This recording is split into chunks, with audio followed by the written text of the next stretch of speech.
નમસ્કાર મિત્રો, સ્વાગત છે તમારું આપણી પોતાની યુટ્યુબ ચેનલ ગુજરાત અપડેટ પર।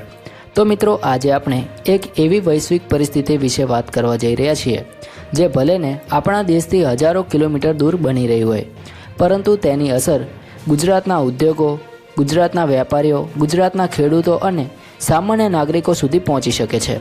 મિત્રો, ઈરાન અને ઇઝરાયલ વચ્ચે વધતી તણાવપૂર્ણ સ્થિતિ જો લાંબા ગાળાના યુદ્ધમાં ફેરવાશે તો તેની આર્થિક અસર માત્ર મધ્ય પૂર્વ સુધી સીમિત નહીં રહે। આજના સમયમાં દુનિયાની અર્થવ્યવસ્થા એકબીજાથી ગાઢ રીતે જોડાયેલી છે। એક દેશની અસ્થિરતા બીજા દેશના બજારમાં તરત જ દેખાઈ આવે છે। મિત્રો, સૌથી પહેલાં આપણે વાત કરીએ ઉર્જા ક્ષેત્ર વિશે, કારણ કે આ આખી ચર્ચાનો મૂળ આધાર ઉર્જા છે। ભારત પોતાની જરૂરિયાત મુજબનો મોટો હિસ્સો કાચા તેલનો આયાત કરે છે। ખાસ કરીને યુનાઇટેડ અરબ ઇમિરેટ્સ, સાઉદી અરેબિયા અને અન્ય ખાડી દેશો પર ભારતનો ભારે આધાર છે।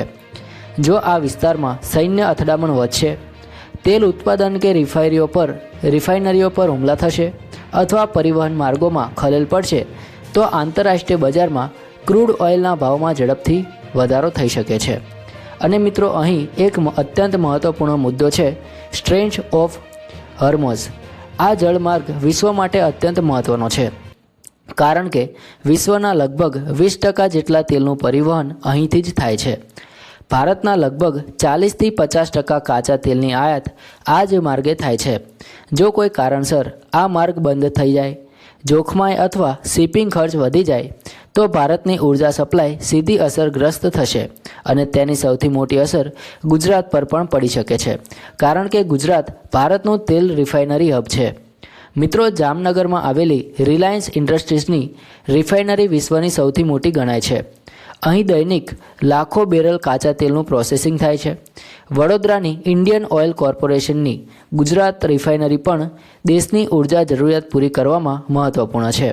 જો કાચા તેલનો પુરવઠો અસ્થિર બનશે અથવા તેની કિંમતમાં ભારે વધારો થશે તો આ રિફાઇનરીઓ ઉત્પાદન ખર્ચમાં પણ વધારો થશે। હવે મિત્રો, સવાલ એ છે કે તેનો પ્રભાવ સામાન્ય નાગરિક સુધી કેવી રીતે પહોંચશે? તો મિત્રો, કાચા તેલના ભાવ વધશે એટલે પેટ્રોલ અને ડીઝલ મોંઘા બની જશે। પેટ્રોલ ડીઝલ મોંઘું થાય એટલે પરિવહન ખર્ચ વધશે। પરિવહન ખર્ચ વધશે એટલે શાકભાજીથી લઈને દૂધ, અનાજ, કપડાં અને અન્ય જરૂરી વસ્તુઓના ભાવમાં પણ વધારો થશે। આ સીધી મોંઘવારી છે। ગુજરાતના ખેડૂતો માટે આ પરિસ્થિતિ વધુ ગંભીર બની શકે છે, કારણ કે ખેતીમાં ટ્રેક્ટર, પંપ સેટ અને મશીનરી માટે ડીઝલ જરૂરી છે। જો ઈંધણ મોંઘું થશે તો ખેતીનો ખર્ચ વધશે અને નફો ઘટશે। અને મિત્રો, નાના વેપારીઓ માટે પણ આ પરિસ્થિતિ ચિંતાજનક છે। માલ એક જગ્યાએથી બીજી જગ્યાએ પહોંચાડવા માટે ટ્રાન્સપોર્ટ ખર્ચ વધશે। જો વેપારીઓ વધેલો ખર્ચ ગ્રાહકો પર નાખશે તો વેચાણ ઘટી શકે છે, અને જો ખર્ચ પોતે સહન કરશે તો નફો ઓછો થશે। બંને રીતે આર્થિક દબાણ વધશે। મિત્રો, તેલના ભાવમાં વધારો માત્ર ઈંધણ પૂરતો સીમિત નથી રહેતો। ગુજરાતમાં અંકલેશ્વર, દહેજ અને હજીરા જેવા ઔદ્યોગિક વિસ્તારોમાં હજારો પેટ્રોકેમિકલ અને કેમિકલ યુનિટ્સ કાર્યરત છે। આ ઉદ્યોગો માટે કાચા માલનો મોટો હિસ્સો તેલ આધારિત છે। જો ક્રૂડ ઓઇલ મોંઘું થશે તો પ્લાસ્ટિક, પેઇન્ટ, કેમિકલ્સ અને ફાર્મા ઇન્ટરમીડિયેટ્સના ઉત્પાદન ખર્ચમાં વધારો થશે। પરિણામે બજારમાં તૈયાર માલ મોંઘો બનશે। મિત્રો, હવે આપણે નિકાસ આધારિત ઉદ્યોગની વાત કરીએ તો ગુજરાતની અર્થવ્યવસ્થામાં નિકાસનું મહત્ત્વ ખૂબ મોટું છે। ગુજરાતનો હીરા ઉદ્યોગ વિશ્વ પ્રસિદ્ધ છે। અહીંથી કાપેલા અને પોલિશ કરેલા હીરા મોટા પ્રમાણમાં યુએસ અને યુરોપિયન દેશોમાં જાય છે। યુદ્ધના કારણે જો વૈશ્વિક અર્થતંત્રમાં અનિશ્ચિતતા વધશે તો લોકો સૌથી પહેલાં લક્ઝરી વસ્તુઓની ખરીદી ઘટાડે છે। હીરા અને જ્વેલરી લક્ઝરી સેગમેન્ટમાં આવે છે, એટલે ઓર્ડર ઘટવાની શક્યતા વધી શકે છે। મિત્રો, જો ઓર્ડર ઓછા થશે તો મોટા ઉદ્યોગકારો કદાચ થોડો સમય સંભાળી લેશે, પરંતુ નાના કારીગરો અને એમએસએમઈ યુનિટ્સ પર સીધી અસર પડશે। સુરતમાં લાખો લોકો હીરા કટિંગ અને પોલિશિંગ કામ સાથે જોડાયેલા છે। કામ ઓછું થશે એટલે આવક ઘટશે। ટેક્સટાઇલ સેક્ટર પણ એટલો જ સંવેદનશીલ છે। સુરતનું કાપડ મોટા પ્રમાણમાં દુબઈ મારફતે મધ્ય પૂર્વના દેશોમાં જાય છે। જો શિપિંગ રૂટમાં ખલેલ પડશે તો કન્ટેનર ભાડામાં 15થી 20% સુધી વધારો થઈ શકે છે। ડિલિવરીમાં 15થી 20 દિવસનો વિલંબ થઈ શકે છે. આંતરરાષ્ટ્રીય ગ્રાહકો સમયસર માલ ન મળે તો ઓર્ડર કેન્સલ કરી શકે છે. અને મિત્રો, રાજકોટનો એન્જિનિયરિંગ અને ઓટો પાર્ટ્સ ઉદ્યોગ પણ ગલ્ફ દેશો સાથે ગાઢ રીતે જોડાયેલો છે. અહીંથી બનતા મશીનરી પાર્ટ્સ અને અન્ય ઉત્પાદનો મધ્ય પૂર્વ અને આફ્રિકા સુધી જાય છે. જો દરિયાઈ માર્ગોમાં જોખમ વધશે તો ઇન્સ્યોરન્સ પ્રીમિયમ વધશે અને વેપારીઓને વધારાનો ખર્ચ સહન કરવો પડશે. મિત્રો, મોરબીની ટાઇલ્સ અને સેનેટરી વેર ઉદ્યોગ માટે પણ મધ્ય પૂર્વ મહત્વપૂર્ણ બજાર છે. જો ટ્રાન્સપોર્ટેશનનો ખર્ચ વધશે અને ડિલિવરીમાં વિલંબ થશે તો આંતરરાષ્ટ્રીય બજારમાં સ્પર્ધા કરવી મુશ્કેલ બનશે. કૃષિ ક્ષેત્રની વાત કરીએ તો ગુજરાતમાંથી જીરું અને મગફળી જેવી પેદાશોની નિકાસ ખાડી દેશોમાં જાય છે. જો શિપિંગ રૂટ પ્રભાવિત થશે તો નિકાસ અટકી શકે છે. તેની સીધી અસર ઉત્તર ગુજરાત અને સૌરાષ્ટ્રના ખેડૂતો પર પણ પડવાની છે. મિત્રો, આ તમામ પરિસ્થિતિ બતાવે છે કે ભલે યુદ્ધ આપણા દેશથી દૂર થતું હોય, પરંતુ તેની આર્થિક અસર ગુજરાત સુધી પહોંચી શકે છે. હાલની સ્થિતિમાં સૌથી મહત્ત્વનું છે શાંતિ અને સ્થિરતા. સરકાર અને ઉદ્યોગો બંનેએ વૈકલ્પિક બજારો શોધવા અને જોખમ વ્યવસ્થાપન માટે તૈયાર રહેવું પડશે. મિત્રો, હવે આગળની વાત કરીએ કે આવી પરિસ્થિતિમાં સરકાર અને ઉદ્યોગકારો શું કરી શકે અને સામાન્ય નાગરિકોએ કઈ રીતે તૈયારી રાખવી જોઈએ. તો મિત્રો, સૌથી પહેલાં સરકારની ભૂમિકા ખૂબ જ મહત્ત્વપૂર્ણ બની જાય છે. જો મધ્ય પૂર્વમાં યુદ્ધ લાંબા સમય સુધી ચાલશે અને તેલના ભાવમાં સતત વધારો થશે તો કેન્દ્ર સરકારને ટેક્સ સ્ટ્રક્ચરમાં ફેરફાર કરીને સામાન્ય નાગરિકોને રાહત આપવી પડી શકે છે. પેટ્રોલ અને ડીઝલ પર એક્સાઇઝ ડ્યુટીમાં ઘટાડો અથવા કેટલીક સબસિડી આપવાની શક્યતા ઊભી થઈ શકે છે. ગુજરાત સરકાર પણ રાજ્ય સ્તરે ટ્રાન્સપોર્ટ, કૃષિ અને નાના ઉદ્યોગોને સહાયરૂપ પેકેજ જાહેર કરી શકે છે. ખાસ કરીને એમએસએમઈ સેક્ટર માટે વર્કિંગ કેપિટલ સપોર્ટ, સસ્તી લોન અને વ્યાજમાં રાહત જેવી યોજનાઓ જરૂરી બની શકે છે. મિત્રો, ઉદ્યોગકારો માટે હવે સૌથી મોટો પાઠ એ છે કે એક જ બજાર પર સંપૂર્ણ નિર્ભરતા જોખમી છે. ઉદાહરણ તરીકે, જો સુરતનો ટેક્સટાઇલ ઉદ્યોગ માત્ર મધ્ય પૂર્વના બજારો પર આધારિત રહેશે અને ત્યાં અસ્થિરતા આવશે તો મોટું નુકસાન થશે.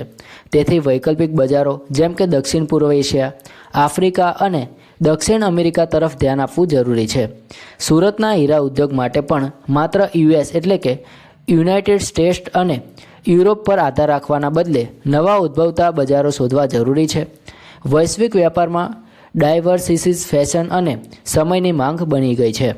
રાજકોટ અને મોરબી જેવા ઉદ્યોગ કેન્દ્રોએ પણ શિપિંગ અને લોજિસ્ટિક્સ માટે લાંબા ગાળાના કોન્ટ્રાક્ટ અને ઇન્સ્યોરન્સ કવર વધારવું પડશે. કારણ કે જો દરિયાઈ માર્ગોમાં જોખમ વધશે, ખાસ કરીને સ્ટ્રેટ્સ ઓફ હોર્મઝ અથવા રેડ સી વિસ્તારમાં તણાવ રહેશે તો શિપિંગ કંપનીઓ ભાડું વધારશે. વેપારીઓએ પહેલાંથી જ ખર્ચનું આયોજન કરવું જરૂરી છે. મોરબીની ટાઇલ્સ અને સિરામિક્સ ઉદ્યોગ માટે આંતરિક બજાર મજબૂત બનાવવું પણ મહત્વપૂર્ણ છે, જેથી આંતરરાષ્ટ્રીય મંદીનો ફટકો ઓછો પડે. મિત્રો, કૃષિ ક્ષેત્રમાં ખેડૂતો માટે એક મહત્વનો મુદ્દો એ છે કે નિકાસ બજાર પર સંપૂર્ણ નિર્ભરતા ઘટાડવી. જો જીરું અને મગફળીની નિકાસ અટકશે તો સ્થાનિક બજારમાં વધારાનો સ્ટોક આવશે અને ભાવ ઘટી શકે છે. ખેડૂતોને સ્ટોરેજ સુવિધા, વેલ્યુ એડિશન અને પ્રોસેસિંગ તરફ વળવું પડશે. સરકાર દ્વારા માર્કેટ લીકેજ અને સપોર્ટ પ્રાઇસ નીતિ વધુ અસરકારક રીતે અમલમાં મૂકવી જરૂરી બની શકે છે. ફાર્માસ્યુટિકલ ઉદ્યોગ માટે પણ લોજિસ્ટિક્સમાં ખર્ચમાં વધારો મોટો પડકાર બની શકે છે. ગુજરાત ફાર્મા સેક્ટરમાં દેશનું અગ્રણું રાજ્ય છે. જો એપીઆઈ અને કાચા માલના પરિવહન ખર્ચમાં વધારો થશે તો દવાઓના ભાવ પણ વધારે દબાણ આવશે. કંપનીઓએ સ્થાનિક સ્તરે કાચા માલના ઉત્પાદન પર વધુ ધ્યાન આપવું પડશે, જેથી આયાત પરની નિર્ભરતા ઘટે. મિત્રો, હવે વાત કરીએ ટ્રાવેલ અને ટુરિઝમ સેક્ટર પણ આ તણાવથી અછૂત નથી. ખાસ કરીને યુનાઇટેડ અરબ ઇમિરેટ્સ સાથે ગુજરાતનો ટ્રાવેલ બિઝનેસ મોટો છે. જો ફ્લાઇટ્સ કેન્સલ થશે અથવા લોકો સેફટીના કારણે મુસાફરી ટાળશે તો ટ્રાવેલ એજન્સીઓ, હોટેલ અને ટૂર ઓપરેટર્સને નુકસાન થશે. આ ક્ષેત્ર માટે પણ સરકાર દ્વારા રાહત અને પ્રોત્સાહન જરૂરી બની શકે છે. મિત્રો, અહીં એક મહત્વપૂર્ણ માનસિક પાસું પણ છે. જ્યારે વૈશ્વિક સ્તરે યુદ્ધ કે તણાવની પરિસ્થિતિ ઊભી થાય છે ત્યારે બજારમાં ભયનું વાતાવરણ ફેલાય છે. શેર બજારમાં ઉથલપાથલ થાય છે, રોકાણકારો સાવચેત બની જાય છે અને ખર્ચ ઘટાડે છે. તેનો સીધો પ્રભાવ નાના વેપારીઓ અને રોજગાર પર પણ પડે છે. તેથી સ્થિરતા અને વિશ્વાસ જાળવવો અત્યંત જરૂરી છે. મિત્રો, આખરે સૌથી મહત્વનું છે શાંતિ. જો આંતરરાષ્ટ્રીય સ્તરે વાતચીત અને રાજદ્વારી પ્રયાસોથી પરિસ્થિતિ સુધરે તો બજારમાં વિશ્વાસ ફરીથી ઊભો થઈ શકે છે. પરંતુ જો યુદ્ધ લાંબા ગાળે ખેંચાશે તો વૈશ્વિક મંદી જેવી સ્થિતિ પણ ઊભી થઈ શકે છે. ગુજરાત, જે નિકાસ આધારિત અને ઔદ્યોગિક રાજ્ય છે, તેને ખાસ સાવચેતી રાખવી પડશે.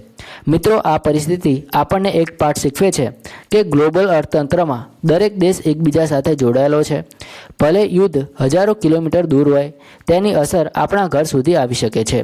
તેથી સાવચેત રહેવું, આયોજનબદ્ધ રીતે આગળ વધવું અને સરકાર તથા ઉદ્યોગો વચ્ચે સંકલન જાળવવું જરૂરી છે. જો તમને આ વિગતવાર વિશ્લેષણ ઉપયોગી લાગ્યું હોય તો વિડીયોને લાઇક કરજો, ગુજરાત અપડેટ ચેનલને સબસ્ક્રાઇબ કરજો અને આવા જ મહત્વપૂર્ણ અને તાજા અપડેટ્સ માટે જોડાયેલા રહેજો. તમારા વિચાર અને પ્રતિભાવ કોમેન્ટમાં જરૂરથી લખજો. જય હિન્દ, વંદે માતરમ.